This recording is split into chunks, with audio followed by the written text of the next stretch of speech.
Good morning, this is Jason Ursino from Learning Space, and I'm driving to school.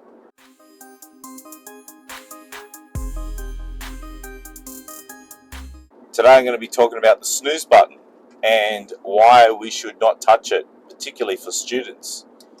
Every time I'm in a classroom and I ask my students about the snooze button, hands up those students who use the snooze button when they wake up in the morning, about 2/3 of the students put their hands up.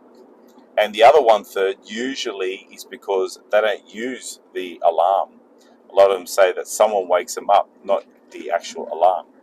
So a lot of students use the snooze button when they use their alarm in the morning. And this video is about why you should not use that snooze button.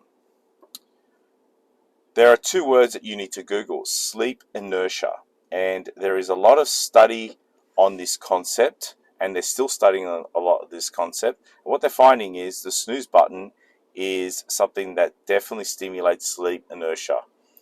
Sleep inertia is, I don't want to get into it too much because you can Google it and have a look at it. But the idea is that you'll wake up even more tired, especially the first hour of the day. It affects memory, it affects simple mathematics, and you can't have a good start to the day if you're experiencing sleep inertia. One of the things they're finding is that the snooze button, when you wake up and you sleep for an extra 9 minutes, you are restarting a sleep cycle and you end up waking up even more tired. And the difficult thing is, when I speak to students, a lot of them even say they wake up a half an hour earlier just so they can snooze for half an hour before they actually get up. And this actually makes them more tired. So if you're someone that uses the snooze button and you say something like, "I'm not a morning person," the snooze button is probably a big cause of that. If you want to become a morning person, there are different strategies. Having a morning routine is definitely one way to become more of a morning person and even look forward to the mornings. But to start with, I would recommend these three things to become a better morning person.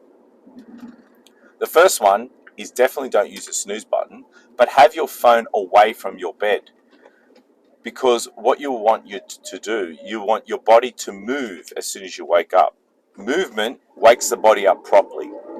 And you wake up and your phone is away from your bed and you are forced to get up and get to your phone, then the movement will wake you up a lot better. The other thing I would recommend is sunlight. Simply looking at sunlight, so opening your blinds or walking outside, will definitely wake you up much better. It will. The sunlight stimulates a hormone to wake you up, so sunlight is definitely that you should use. And finally, a glass of water.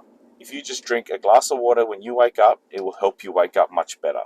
So those three things: movement, making sure your phone is away from your bed, and do not use the snooze button, so you actually have to get up out of bed to stop the alarm.